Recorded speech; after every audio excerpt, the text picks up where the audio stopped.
flag of the United States of America and to the republic for which it stands, one nation, under God, indivisible, with liberty and justice for all. Rule.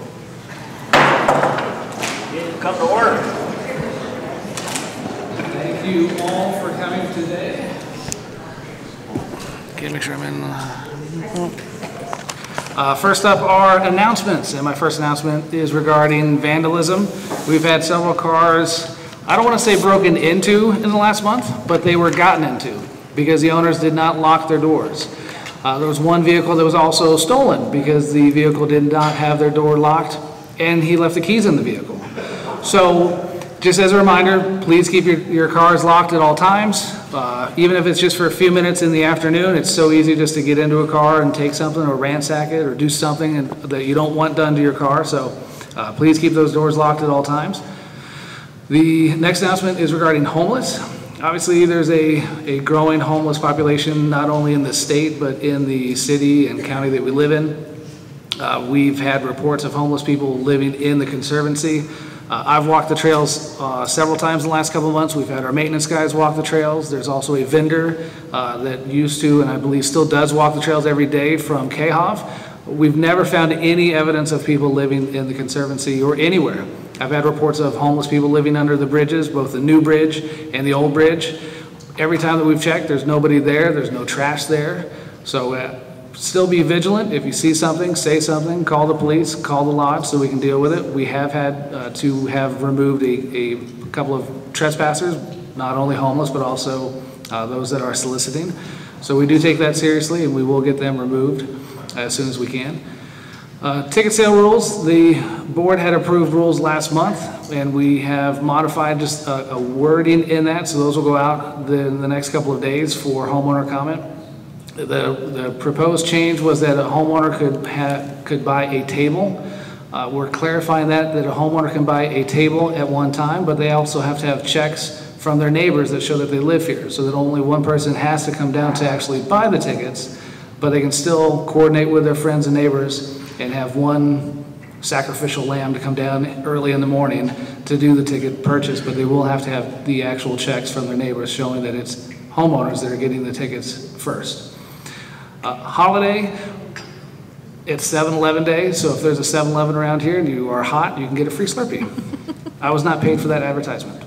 And then also my monthly reminder to please slow down. Don't pass people on Four Seasons Circle. We've had a couple of near misses where people are turning left into the courts or the summit, and somebody tried to pass them because they weren't going fast, which they shouldn't be when they're turning into a driveway. With that, we're going to move on to homeowner input. As a reminder, homeowner input is limited to 3 minutes per homeowner, and only one request to speak for may be submitted per homeowner. There will be no sharing or passing of time to another person. Homeowner input may be held for a maximum period of 30 minutes before the board meeting begins to allow the board to proceed with the business portion of the meeting. This portion of the meeting is limited to board participation only. Residents are welcome and encouraged to stay for the full meeting to witness the business of their corporation taking place by your governing agents. And our first speaker slip is Sandra Butler Roberts. Yes, this is Sandra Butler Roberts. I live at 1547 Bighorn. Along the lines of the announcements, I wanted to speak a bit on the safety and security that we do have here. We are doing a great job with coming up with rules and guidelines and things to help us make sure that everything's running smoothly. But I believe that we should start looking into security as we get bigger. I've been affiliated with at least 3 other HOAs in the past, and every one of them had security. I mean, there's good and bad about having security personnel, but I think that we're getting close to ready to have our own service here, 24/7, just to make us all more aware of how to be safe. And as Eric said, people aren't locking their car doors or maybe even their home doors, and it feels safe. It's a false sense of security we have here. Not that a security staff would be totally protecting us, but the experiences I've had have been very positive in the places where my husband had a place in Corona. It wasn't even gated. They had a security person that drove around. One time I went over to check on his house, the security person comes over and asks me for my identification. I was very appreciative of that. I think that knowing that there's somebody watching and helping to enforce all these great rules and guidelines we have here would be a plus. And I, for one, would be willing to pay a little bit more of our monthly fees to pay for that and have guard people at the other gate when we eventually have the gate and it becomes ours. Have a guard person there and maybe have them have extended hours even to make sure that people who are coming in should be coming in and that sort of protection. Thank you. Thank you. The next speaker is Rich Stolars.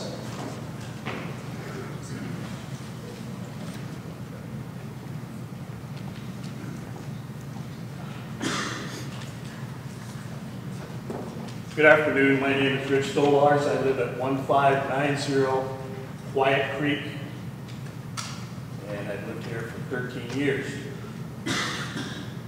What I want to talk about today, Aaron, is really not talk but ask questions, because I'm a firm believer, like the old saying, see something, say something, hear something, say something also, because that way you can put a stop to rumors or other stuff that's going on. I heard some rumors, and I want to know if they're fact. I've heard that there's a couple of janitors that were only half paid. They worked the entire week, but they only got half their paycheck. I don't know if that's true or not, but certainly that's going out there. And if that's the case, that's a crime, because that's a violation of labor laws.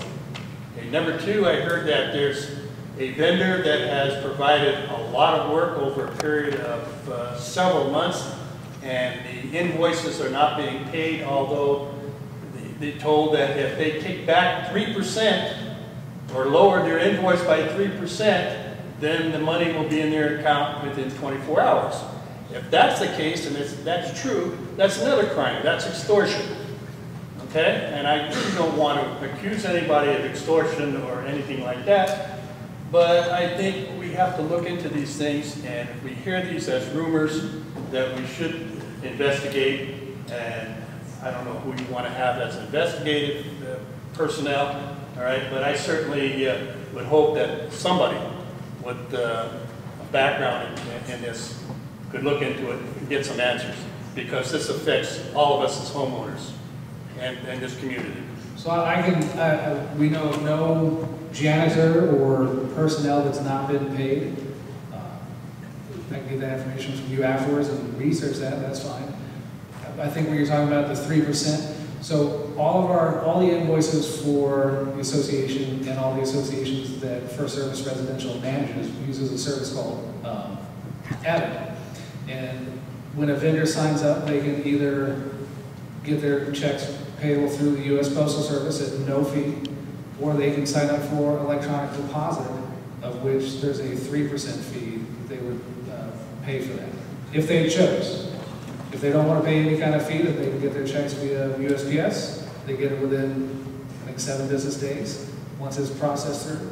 So there's no kickback. That's a service that other third-party vendor provides. If somebody wants to get paid the same business day, then they would pay for that convenience. You know, that seems, you know, I was in business for over 32 years as a criminal investigator dealing in financial crimes. And I never heard of anybody saying, well, we're going to, you do your work, okay, you contracted to do the work, and here's what we're going to pay you. Okay, that's what you get paid. Oh, somebody else is going to write your check now, so you got to kick back 3% of that just so you can get your check. No, the person that had the service done is the person that has to pay the piper, so to speak, has to pay that fee, that like they're promised. If you're going to get somebody else to write a check for you, that's the management company's responsibility to pay them 3% so that they don't have to write the checks themselves. Okay, not the person that did the work. They shouldn't have to be held up to pay an additional 3% of the total. That's ludicrous. Thank you. Next speaker is Larry Workman.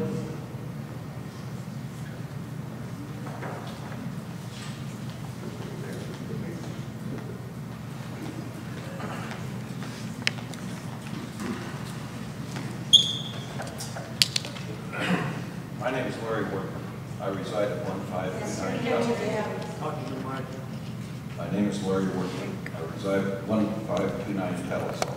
I'd like to talk about the issue of non-resident participants in Four Seasons activities. There are some wanting to exploit the community facilities for activities where number of non-residents can equal up to 50% of the attendees. You need to speak louder. You gotta speak up. Their motivation is that it would make their activities more fun, which implies that our residents are not enough fun. This means doubling down on club participants and facility utilization. More than once, a board member has made false or misleading and biased statements to make their point. The focus of the town hall meeting a while back was the issue of non-resident participation in various clubs, groups, and classes. Everyone in attendance was asked to complete a form on the subject. To this day, nobody that I have talked with has seen or heard the results of that survey. Are the comments of the residents going to be published and incorporated in the final determination? Is the board going to vote following the residents' wishes or their own? Excuse me, their own.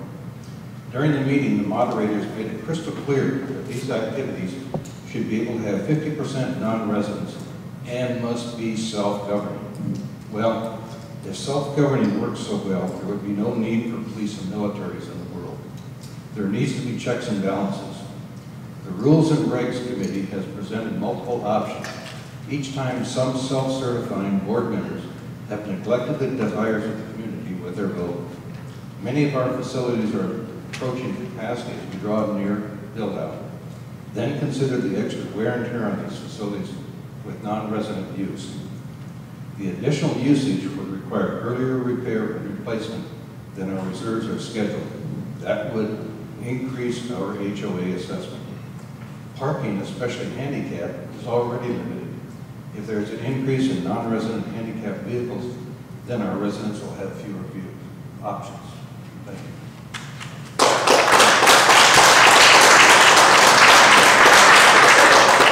Thank you, Larry. Our next speaker is Phil Westbrook.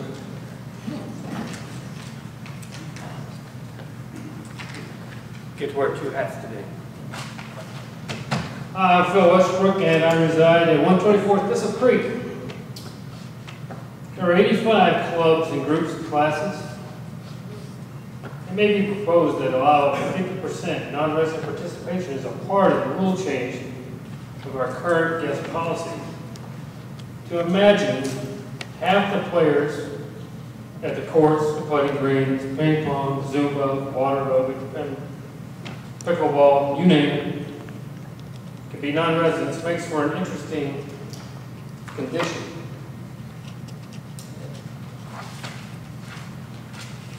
There's talk of a fee to be imposed to defer costs. I would expect it to be adjusted by activity. Some activities have more impact than others. Now that these activities are filled up by non-resident members, who makes the call when the activity is full? And who leaves when a resident wants to join? Do we all have to wear badges now to distinguish who's a resident, who's not? Will our non-resident members be allowed to come and go on their own? What are the access to the gate and at the door? At one time, we were going to expand the parking lot due to total build-out. Will this need to be revisited? The thought that our lodge attendance could conceivably be 50% non-residents on a regular basis is troubling to me, as it seems to be contrary to our new vision and mission statements, which we'll hear about later. What is more troubling is that it may seem to originate from the board.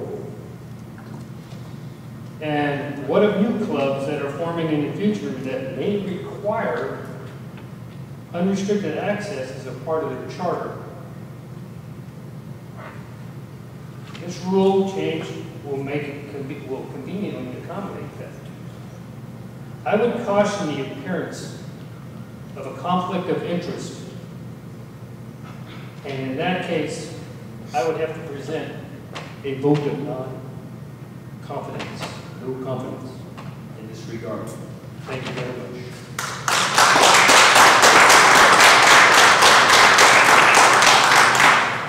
Thank you, Phil. The next speaker is Elizabeth Westbrook.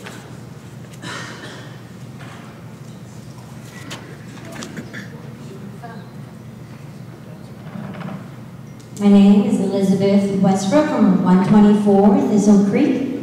In conversation with concerned residents regarding a proposed guest policy, my concern is if we charge fees to non-residents to become members of clubs, groups, classes, won't they have the same rights as homeowners to our facilities? Because these permanent non-resident members attending on a regular basis would no longer fit under the definition of a guest. They would be members. Does this mean no need for a resident to sign or escort them in? Won't they have full access to the facilities all the time? My next concern is when a non-resident who has already paid fees has to be pushed out to make room for a resident will create a stressful and an uncomfortable environment. This would keep our very own residents from joining in to prevent being involved in these situations. Accepting 50% of participants in any group that are non-residents will affect all of clubs, groups, classes. That's doubling groups, clubs, classes. Imagine the effects on our facilities. Also, how would you distinguish residents from non-residents in a room full of people? I'm asking the board to make a fiduciary decision that gives priority to our residents and maintaining of the original criteria that entice our residents to buy into this community. Thank you for listening.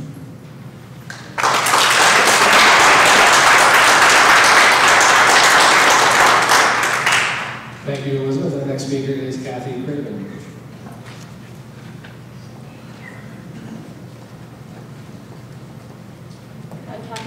I'm Kathy Craven, and I live on Timberline. I basically ditto everything that I just heard from the last three speakers, but I'm going to go a little bit further. I've gone to several Meet with John Noonan meetings, and in those meetings I asked what the benefit to our community was going to be to have all these non-residents in here. And I was told that I was going to get an answer. That was 2 meetings ago, and I still don't have an answer. I've also gone to a finance meeting where I was told that it was the rules and regs that was working on it, and that's fine because they were. I've gone to the rules and regs meeting. I came to the town hall meeting. I still don't have an answer, and I think every resident in this place deserves an answer to know where our money's going to go and how it's going to benefit each and every one of us. In addition, I worked a lot of years to have a nice retirement, as I'm sure a lot of you did in here as well. I worked hard so that I could have an early retirement.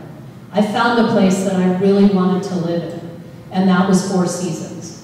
Now that I'm here, I'm wondering why I'm not asked every month to pay my association fees. I'm mandated to pay them, which means that what I pay goes for whatever anybody else that pays in here who's a resident can use facilities. But when we start bringing outside people in here, I didn't work that damn hard all those years to be paying for people who don't live here, who maybe didn't make wise decisions on how they were going to spend their retirement years. Basically, we can have people from Four Seasons, Altus, and Solera coming in here and enjoying every bit of ours while they go home to a facility that doesn't allow guests. Has anybody on our board looked at our peer communities to determine why they don't let people in? I'm going to guess it's because they don't want to pay for them. And I've heard the story about the bar over at Sun Lakes, and that's probably it. It costs them money. I don't want to pay any more money than I'm paying to live here now. And I'm sure I can look out in this audience and determine that they don't either. Thank you.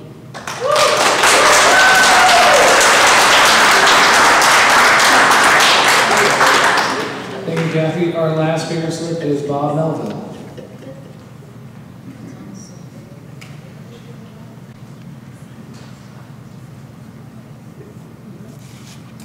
Thank you. I've been here twice before in 2 meetings to discuss what seems to be a vexing problem for the board, and that is a satisfactory agreement with the city on maintenance of the street lights. That is not only their responsibility, as the documents I provided indicated. It was supposed to be given to the lawyer that we retained, and we've got no feedback. Now there are more lights out. It's also a safety issue, and it may indicate a significant bump in our liability responsibilities. The security situation here is being poo-pooed. If you look at Solera or across the street at over Sun Lakes, you would think that they have, oh my goodness, they're really concerned about the members there, the homeowners there. Not here, it's every place for themselves. We have a part-time guard shack. That's for 3,000 people at build out.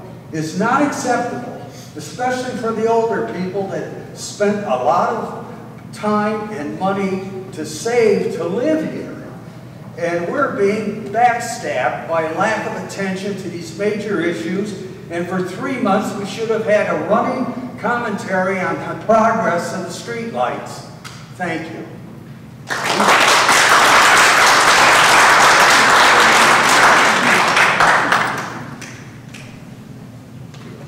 With no other speaker slips, we'll move on to the consent calendar. The purpose of the consent calendar is to make a single motion to approve all included items. If for a particular reason an item needs to be discussed or pulled from the consent calendar, then a call to remove that item should be made by a board member.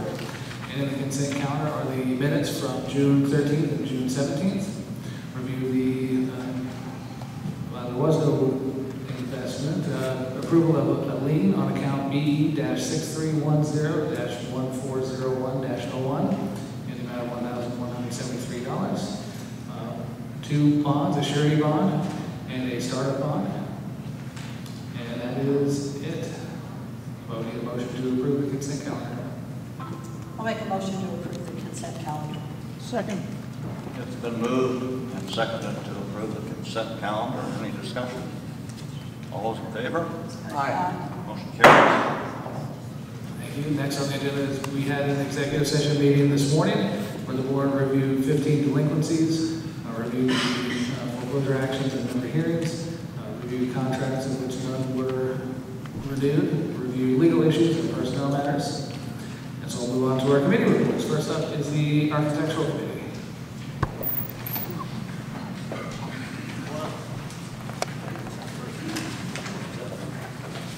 As always, our stats are posted there. 15 new applications submitted, 15 approved, 27 addendums submitted, 26 approved. The one that was not approved wanted to paint the house a different color than it was. They didn't have samples, so we couldn't approve it. We tried calling them. Phone numbers they provided, we just couldn't reach them. We tried. We'd like to get everything done. Exhibit A's, 2, and completions. As you can see, we had 34 submitted, 29 were not completed. It's vacation time, people just weren't home. So we feel like we've got a really good handle on this. We've got super feedback from the homeowners. It's become a very smooth process. And as always, our goal is to help the homeowner achieve their dream, get their yard, their house the way they look.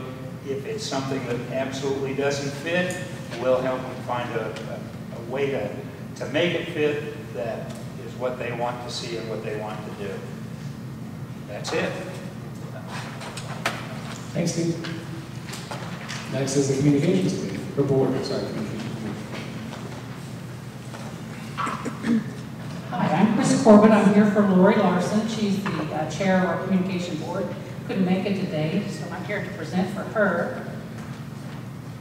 Oh, that's it, sorry. Okay, currently we have 16 very creative and talented folks on the board, and we're not looking to increase that at the moment. And that's including both for the Breeze and the website. We are working on new ways to try and coordinate the Breeze and the website calendars so that they are both accurate and timely. And that's in progress right now. For September, we are working on an article to highlight first responders. So look for that information in the August issue. We're putting together a list of residents who've had very interesting lives and for possible interviews and incorporation into the breeze. And we're working on that right now. Also, we're considering the idea of writing perhaps fictional stories for the web, trying to draw interest into the website or more readers or more visitors to the website. That's one thing we're going to do. Also, it's not up here, but Lori did mention that we're going to try and incorporate a rumor control column, if you will, or did you know site to try and squelch some of those rumors as well. And we're still working on that year in review. It's still continuing and hopefully will be done shortly. Thanks, Chris. Yep. Next is community planning and transition.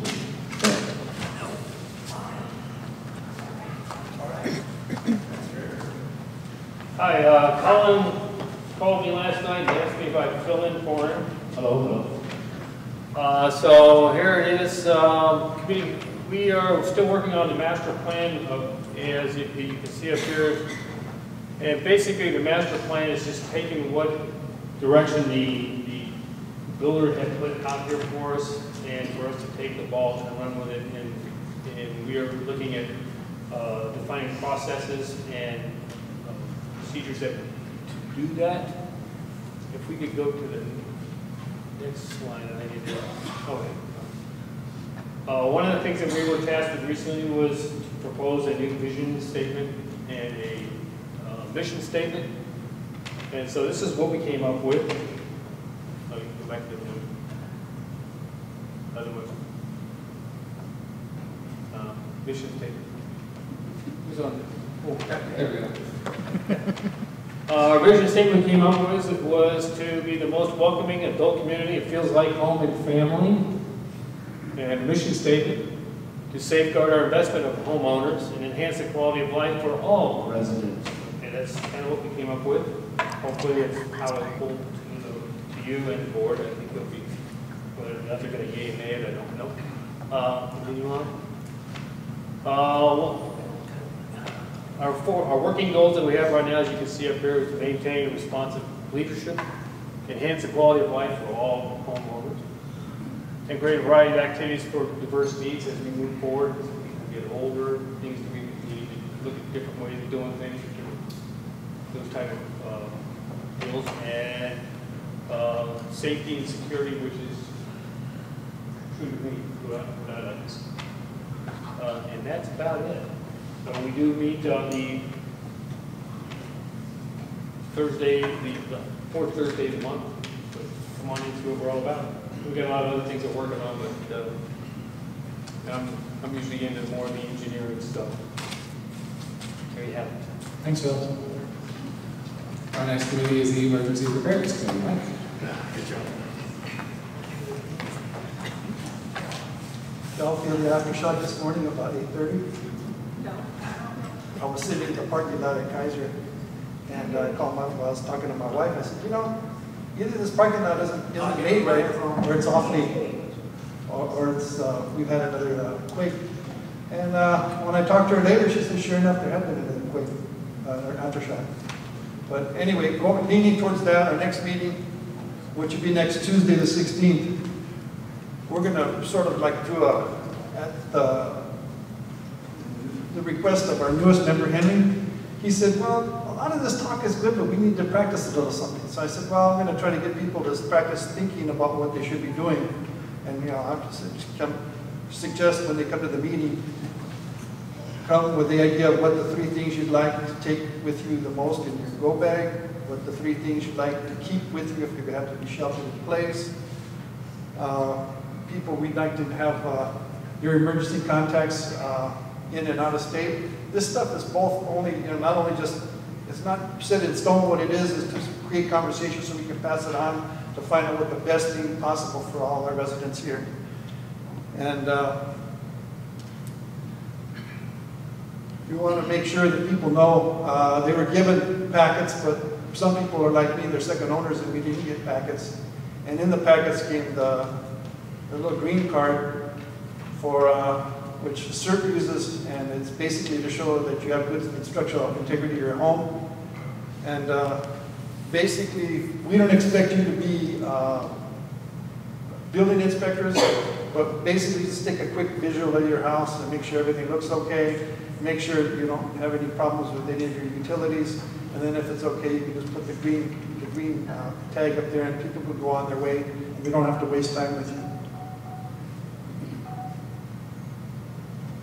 Yeah, we also brought up our thing, what people's immediate reaction. My wife and I both had totally different reactions. Go figure. You know, on the big one that happened that night, I'm sitting in my easy chair, and she's running to go into the kitchen, the dining room table, and I just sat there. She said, "Aren't you worried about something falling?" I said, "No, this is a well-built house." Anyway, we meet the third Tuesday of the month at 10 a.m. in the RCN conference rooms. Anyone wishing to come, come join us. Thank you very much. Thanks, Mike. Next is facilities. Bruce.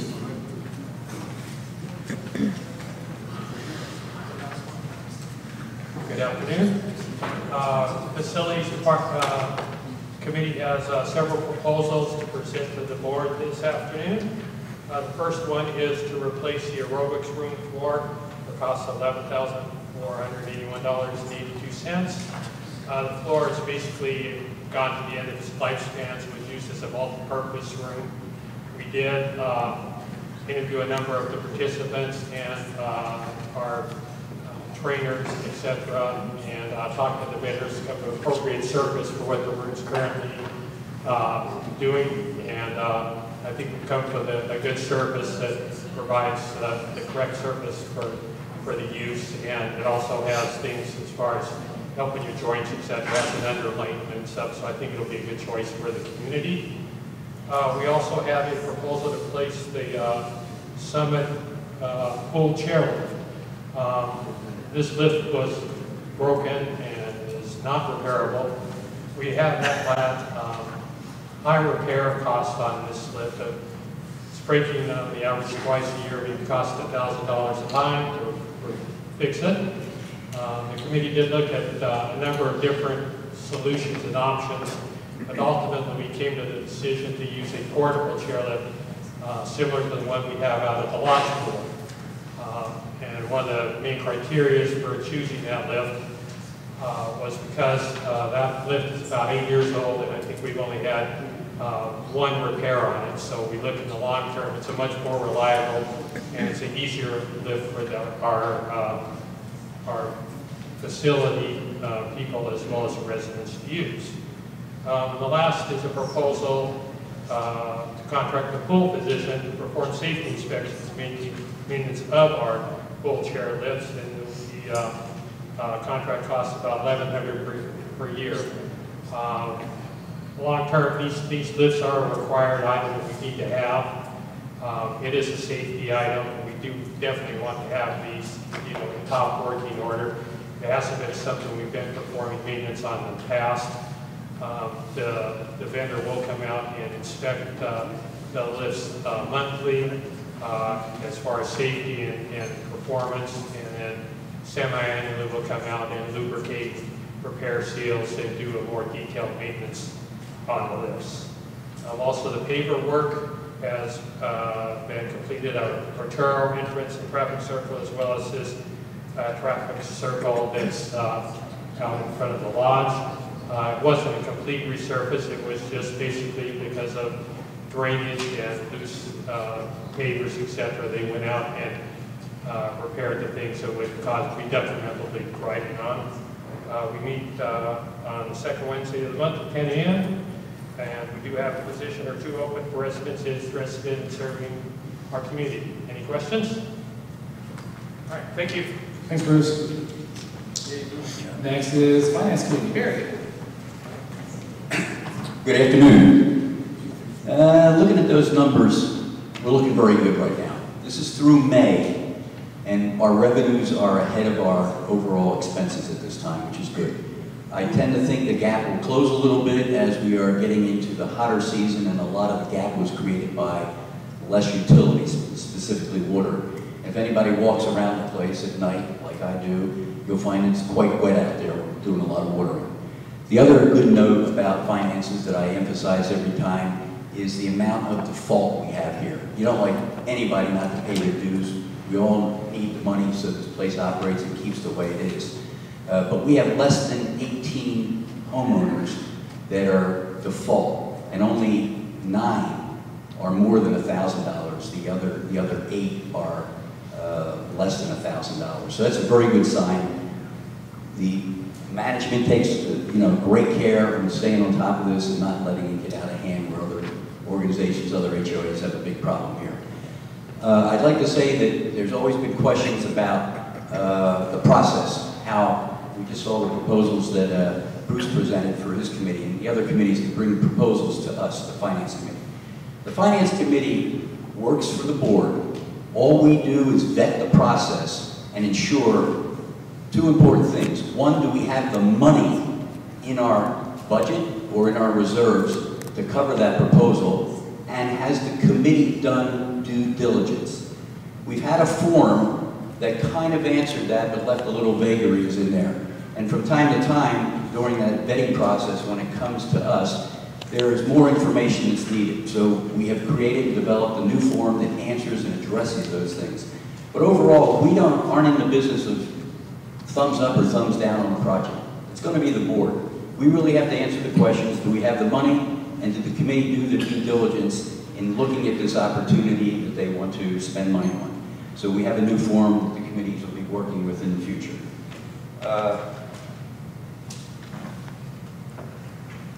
Last meeting, we reviewed 9 proposals, 8 were approved, and 1 was withdrawn by the committee at request. They needed to go back and do a little extra work. So the process works. It was the committee themselves that said they needed to go back and add a little bit to that proposal. Lastly, we have 1 opening on finance, and we're looking for somebody to fill that. If we would, I've had this opening for 4 or 5 months. I hear a lot of people always interested in finance, and what's going on is a great way to know where it is going on in the community, and we implore you to come out to the meeting and maybe join us. Our next meeting is July 30th at 1 p.m. in the RCN. Look forward to seeing you. Thank you. Thanks, Barry. Next is the Landscape Committee. Hello, my net is off for flooring, so here I am. If you're a homeowner, do you have a concern about something landscape oriented, whether you're in one of the cost center areas where we maintain the front yard, or if you see something in the community, the ways to let us know about that are you can call the First Services office, and Shannon will take that information. You could come to one of our monthly meetings, and we'll hear it there. Or if you see us on one of our Friday walks, sometimes homeowners will come out and ask for some information at that time. So any of those work. We've had a particularly large number of homeowner requests. Shannon tells me it was 37 in the last couple of weeks because the weather's better and people are noticing things more. So if you're one of the people that have patience, the contractors try to get to them as soon as they can, so just be patient. We also have had lots of irrigation issues lately. You may have seen them digging holes along 4 Seasons in lots of places. Some of it's from irrigation that was put in when the community was new, and some of it's from irrigation that was put in recently by KO. So we always try to get those taken care of. I know I reported one to Shannon last week when I was driving up in the evening, and by the next morning they arrived digging, so she does a good job of taking care of that. Our goal at Landscape is the same. We want the best look, the best price, and if you think, gosh, I'd like to be on that committee, feel free to join us on one of our Friday morning walks or come to the meeting, and I'll be happy. Thank you. Thanks, Steve. Next is our Rules and Regulations Committee.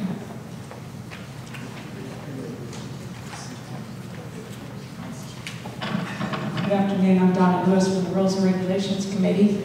Number 1 up there is club group and class guidelines. We continue to review those. Don't know where that's going to go yet, but anyway, we want to make sure that as we do that, we're keeping our residents first here at 4 Seasons. So that is our main goal. On river control, it's been brought to my attention that through all of this, that some residents think that we're trying to restrict their guests here. and that's not what we're doing. When we talk about clubs, groups, and classes, we're talking about reserved time here in our facilities only. We want to make sure that all residents know that they can have as many people as they want come to their house. They can have up to 6 guests come with them to the bistro when it reopens, the pool, pickleball courts, paddle tennis, any activity here during non-reserved time.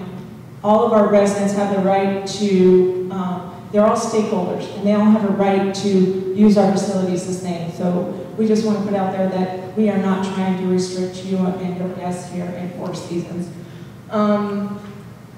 Rules and Regulations Committee is a need of members. So if you're passionate about these guidelines that we have and enforcing them, keeping the community safe, please come join us. We really do need help on our committee. And right now we are meeting on the 2nd Tuesday of the month at 9 a.m. in the RCN conference room. So our next meeting will be August 13th. Thank you, Donna. I did want to note that both Barbara Miller and Martin Chadburn had resigned as of Tuesday. We're down to 2 members in the Rules and Regulations Committee. Correct. I think at this time we need to kind of suspend their activity for the near future. And if we need something that requires rules and regulations advice, we would form an ad hoc committee. But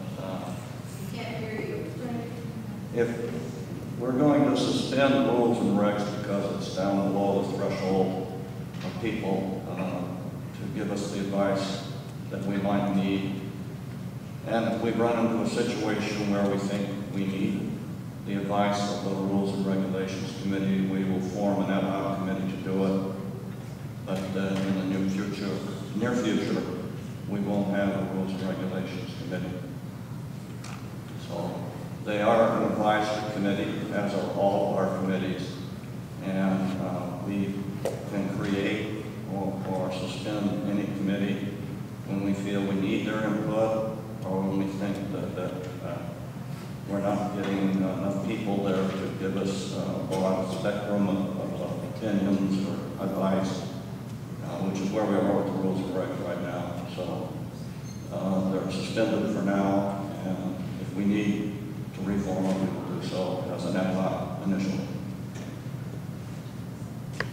Okay, next is the Safety Committee.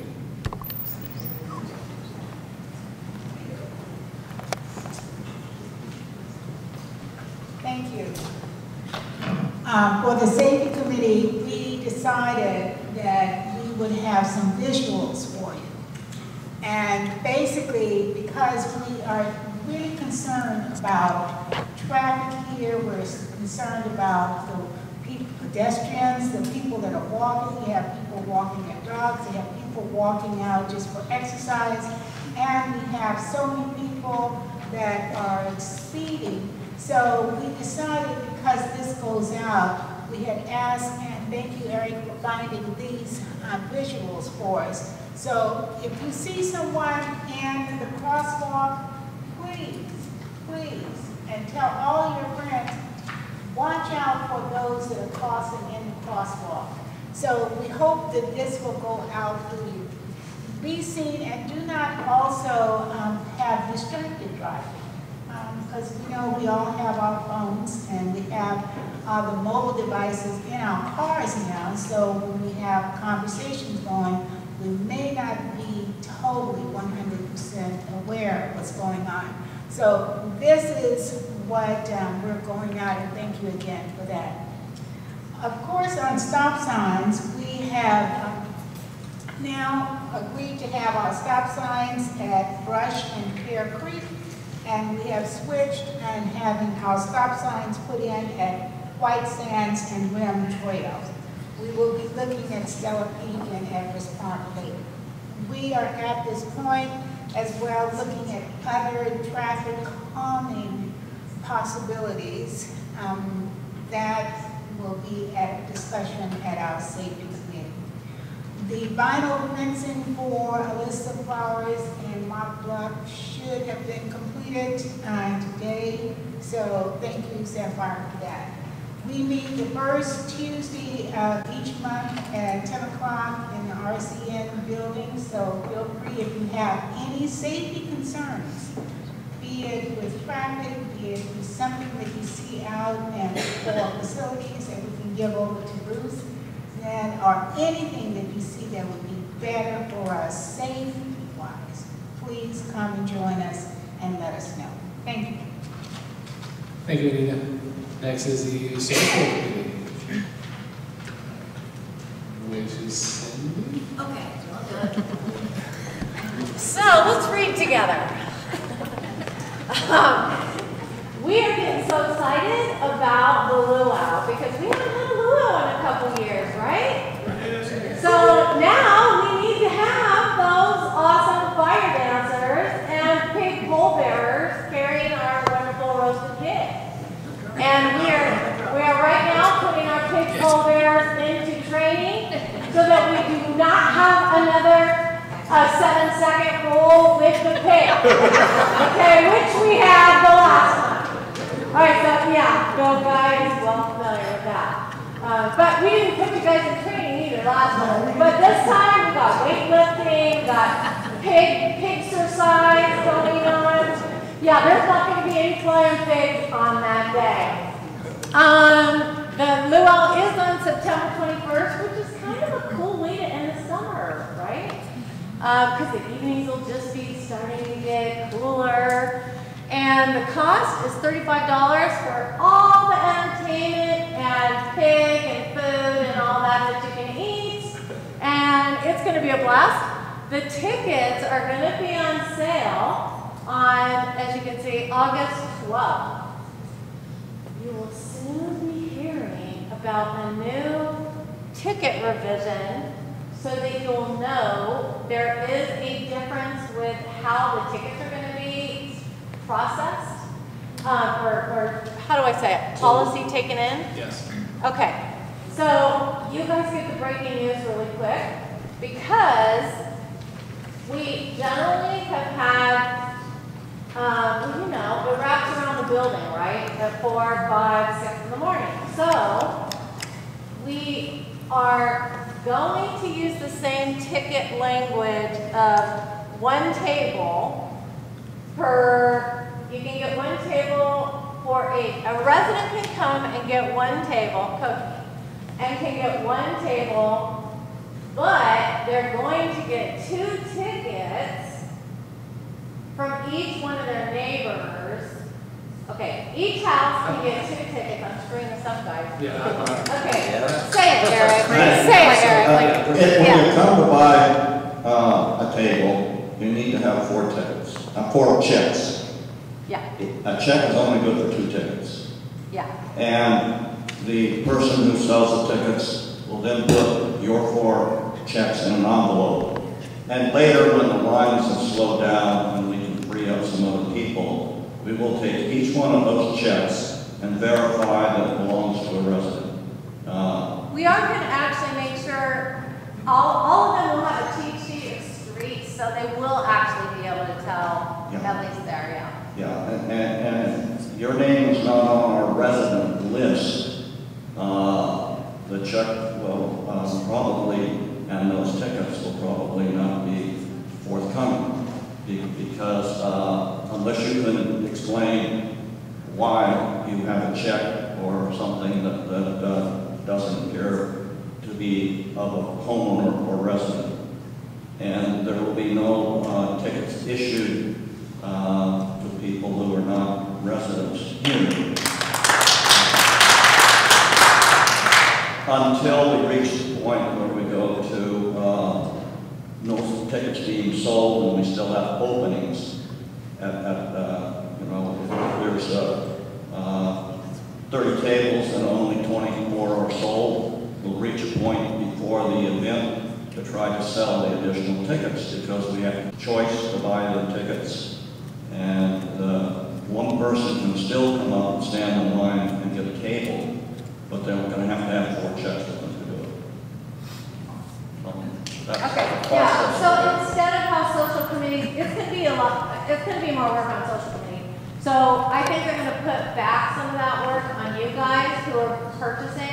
by filling out a form. You know how you wait there anyway for quite a while? So instead of holding the line up, you'll be given an actual form, and you can write in ahead of time to make the line go faster your check, you know, your name, your check, the check number, and the amount. So that'll just help them. And then when you get up and you get to pick your table, then the social committee will just be able to put the table number on your ticket and the table number on their forms.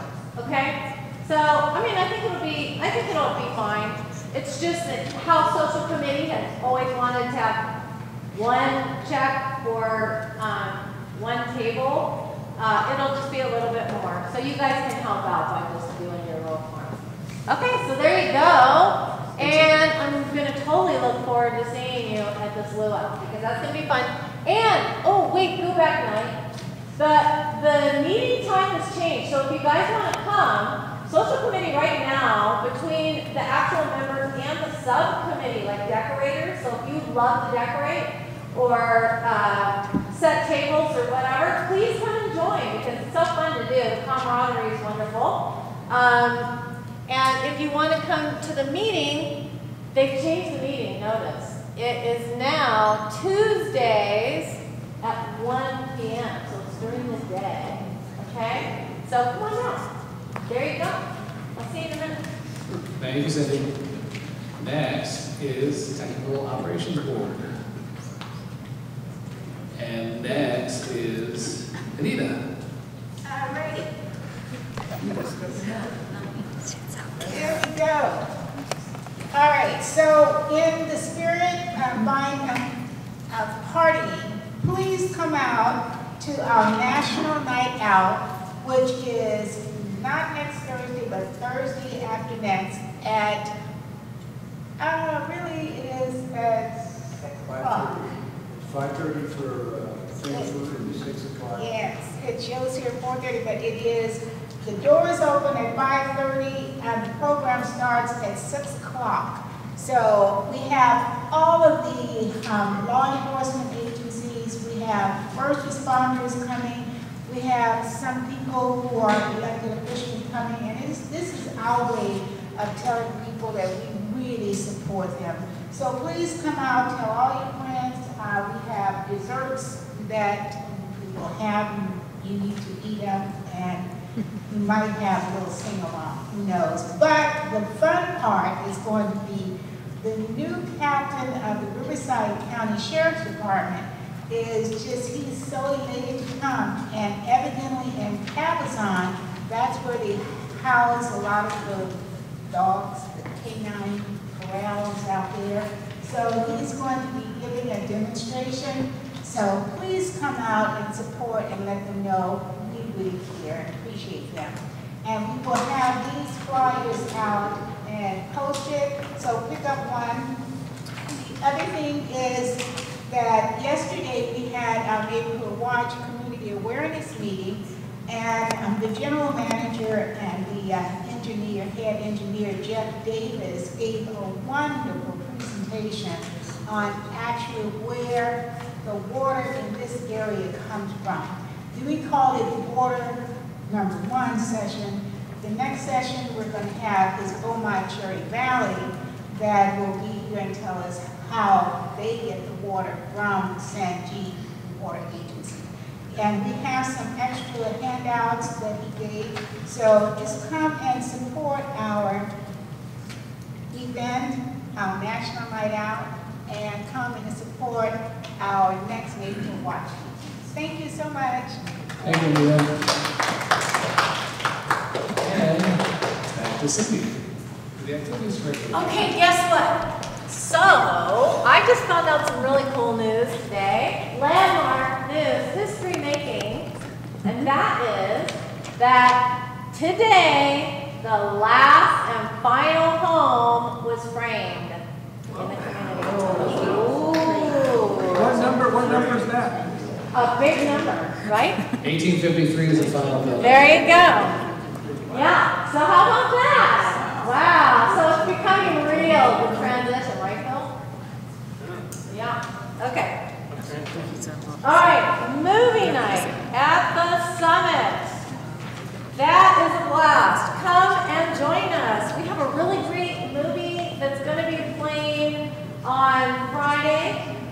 July 19th at 8 p.m. when it's getting dark. And you can bring your snacks and your blankets and your favorite beverage, because it makes the movie funnier. And we even have a volunteer resident who's going to be driving up, yes, his American Graffiti hot rod as a live prop outside the summit, so that it feels really real when you're watching American Graffiti. So come and have fun with your neighbors. It is a blast. And we'll try to keep the sprinklers off, just to say. The next and final movie, mark this down. If you like things to be kind of thrilling in the dark, so many of us do. This one is going to be on Friday, August 16th, same time, 8 o'clock, and it's Cocoon. And really, it's almost as good as First Encounter of the third kind. Don't give me ideas, no rocks in the pool after that movie. No, I know. But there's something so cool and creepy about being dark and having all the stars up there, and then doing alien movies, just saying. And if you have a grandkid that's perfectly behaved, feel free to bring it. Yeah, or her. We had some kids that were awesome that came for the First Encounters, and it was wild, so we had good time. Anita talked about National Night Out.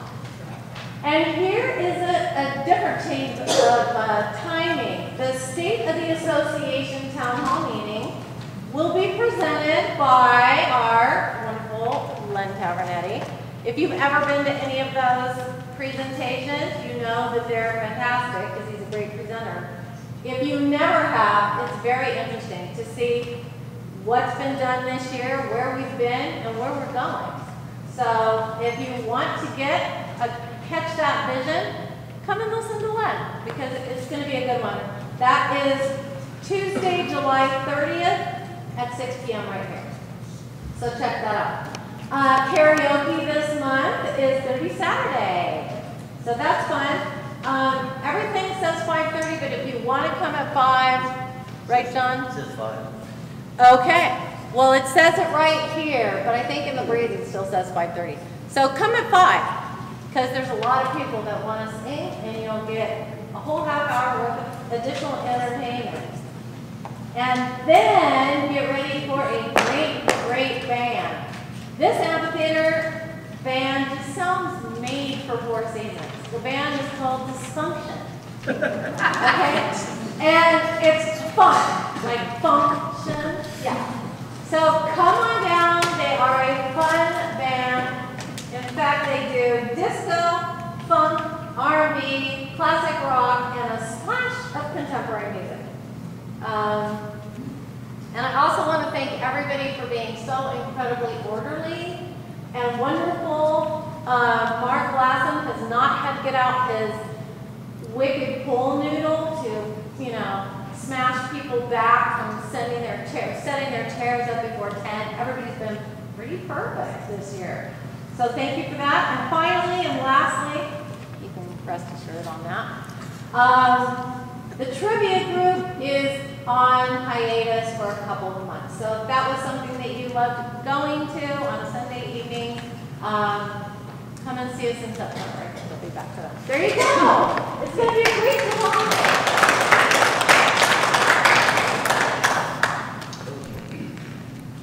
Thank you, Cindy. Next is the management report. From pages 48 to 77 is the management updates and activity log. We tracked 53 work orders last month, not including all the ones that Steve was talking about earlier. And then on pages 78 through 188 are just communications. A lot of that is the new issued email, which has had great success as far as people using it to send in pictures of a broken sprinkler or a question. So that's been a really well-received new thing that's been rolled out. If there's no questions, we'll move on to new business. First one is on pages 189 through 190, which is the aerobics room floor replacement from the facilities committee.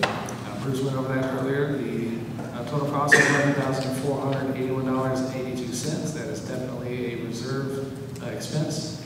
I don't know if we have a picture. There's a picture that we put in the data report that shows how well used that floor is from Beaumont from years past.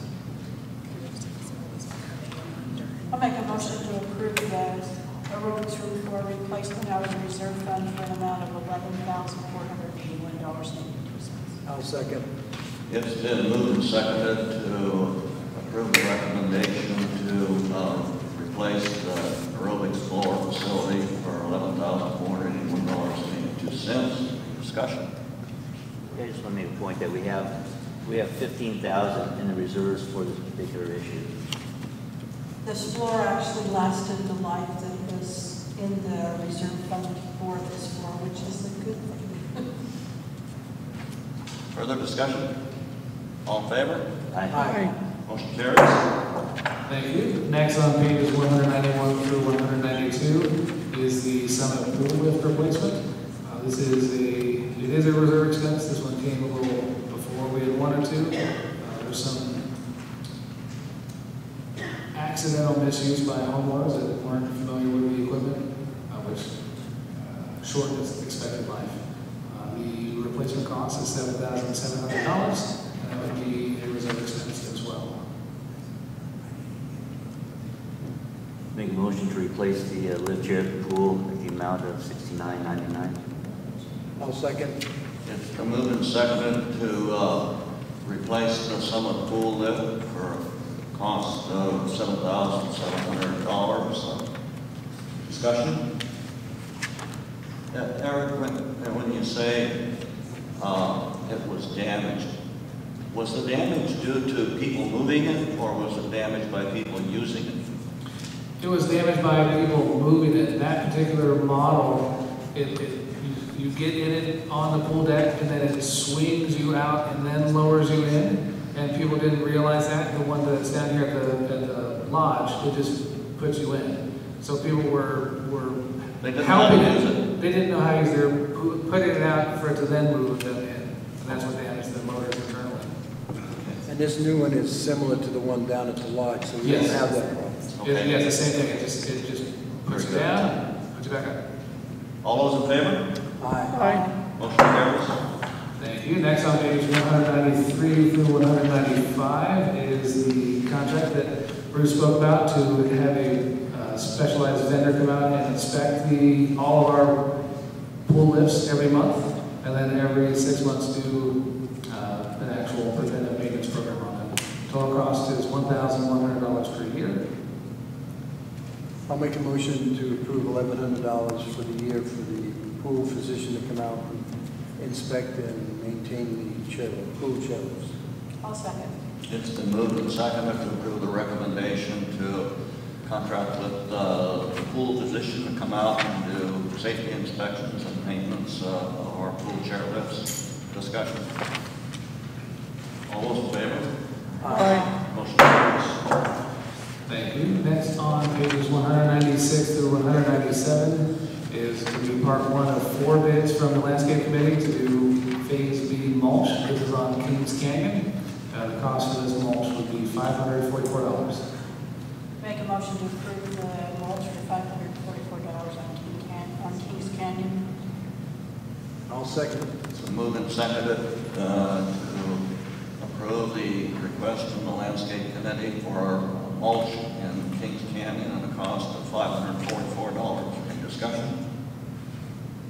All in favor? Aye. Motion carries.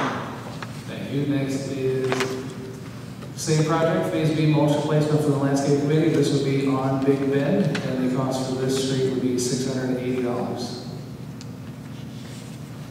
Make a motion to approve mulch on Big Bend in the amount of $680. Second. It's been moved and seconded to approve the Landscape Committee request for mulch in the Big Bend area at a cost of $680. Any discussion? All those in favor? Aye. Motion carries. Thank you. Next is a proposal again from the Landscape for Phase B mulch. This would be on the Bridle Trail cul-de-sac in the amount of $544. motion to approve $544 for mulch on the bridle trail. I'll second. It's been moved and seconded to approve the landscape committee request for mulch on the bridle trail at a cost of $544. Any discussion? All those in favor? Aye. Motion carries. Thank you. And the last phase B mulch will be on Green Creek Trail on pages 202 through 203. The cost for this street is $1,904. We finally get to the last one here. I make a motion to approve $1,904 for mulch on Green Creek Trail. Second. It's been moved and seconded to approve the landscape committee request for mulch on Green Creek Trail at a cost of $1,904. Any discussion? Now, what All those about in the favor? other two streets in Phase B? Martin Trail and Chimney Rock. This Green Creek Trail. It doesn't cover Chimney Rock or Martin Trail. Steve? Bartram Trail, Chimney Rock, and Pipe Springs have already been approved by the Landscape Committee to be remulched. They were approved before. Previously. Correct. When is it done? You know, we've been trying to, it hasn't been done so often, the residents are having to do it. All those in favor? Aye. Motion carries. Thank you. The item H was put in by mistake, so we'll go to agenda item I, which is on page 206. This is a child health fundraiser recommended by the AACC. There's no cost to the association, but they would set up a spot where they can have a poster from August 6th to the 23rd. Project information sheets available on the lodge. Again, there's no cost to the association. They're going to be looking to collect bicycle helmets, stuffed animals, and school supplies for the residents of the Merle Griffin Child Health Center that's here in Beaumont. On page 206. I make a motion to allow ACC to do a fundraiser, as we have done for the last 2 years, for the backpacks campaign for children. I'll second. It's been moved and seconded to approve the African American Cultural Club Child Health Program. Any discussion? All those in favor? Aye. Motion carries. Thank you. So next on pages 207 through 208 is the Ad Hoc Power Out Committee Charter. This includes on 207 the charter itself, and then on page 208 the members, which are provisionally be Lori Larson, Larry Workman, Colin Taylor, Gino D'Amico, Claudia Rossi, Mike Mendoza, Steve Stockline, and Anita Worthen. Randy Ball will be the chairperson. I make a motion that we approve the new ad hoc committee titled Ad Hoc Power Out Committee and their charter. I'll second. It's been moved and seconded to approve the creation of the Ad Hoc Power Out Committee. The personnel name, mission, purpose, identifying problems if we have a power out situation and making recommendations to alleviate some of these problems until such time as the power can be restored. Any discussion? All those in favor? Aye. Motion carries. Thank you. Then start on page 210, and then the charter itself is on page 212, and the membership list is what I handed out before the meeting started. Would be the Ad Hoc Bistro Committee charter and membership list. This would be to review the proposals that are due back on July 19th for the bistro operator. Again, we have, I I sent them one out yesterday, so we're up to 17 different vendors that were interested. Again, they'll all be back on the 19th. The committee will go through, choose the top 3 to 5 for the boards, and then make a final determination. Members would be Boyd Barlett, Bruce Lewis, Pam Morales, Jeff Skarenka, Tina Sutton, Mike Mendoza, Barbara De Palma, Leanne Lee. I'll make a motion that we approve the ad hoc bistro committee and the 7 individual members that are listed. I'll second. I move and second to approve the creation of the ad hoc bistro committee with membership identified, slide up there. Further discussion? I would note from your paper here that we include someone who has been a restaurant financier and owned numerous restaurants, one who used to teach restaurant services, a former health inspector, and someone else who has also run several restaurants. So we're getting some professional advice as we winnow down the candidates, and they will also be looking at what homeowners want. But first we have to find out what's available, and that's what this committee will do as they look through the proposals when they come in and kind of narrow it down. If some candidate only wants to open 3 days a week, well, kind of eliminate that. So I think most of us have a pretty good feel of what we want and maybe what we're willing to pay for it, but we'll get the committee to do that. Can we put a time limit on this? I hate to see this go on and on and on. I know we already have 7 or 8 applications in. I think we have a cutoff date, don't we? We have a cutoff date of July 19th for all applications to be in. By then, the committee should be reviewing and making a decision, and then the 3 or 4 or whatever's best candidates will be submitted for board review. I think our goal was to try and get somebody there by September 1st. 1st of September is our goal. Hopefully we're open by September 1st. Further discussion? All in favor? Aye. Motion carries. Thank you. Next, on pages 214 through 218 are proposed rule changes for club groups and classes. If the board approves this today, then it will go out for homeowner comment before becoming the actual rule. I make a motion that we put new guidelines for groups, clubs out for comment for the next 30 days.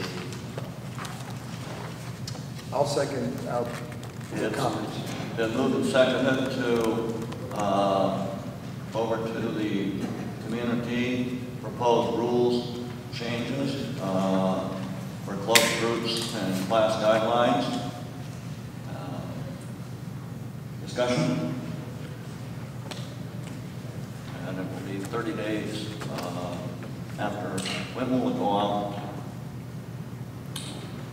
If we mail it, we can mail it by next Thursday at the latest. By next Thursday, and it'll have 30 days, so the input will be back in time for the September local board meeting? Yes. Okay. All those in favor? Aye. Motion carries. Thank you. And next, last on the agenda is the review of, it says June, but it's really the May financials, which was reviewed by the Finance Committee and recommended for approval. I propose that we accept the May financial statements as reviewed by the Finance Committee and board members.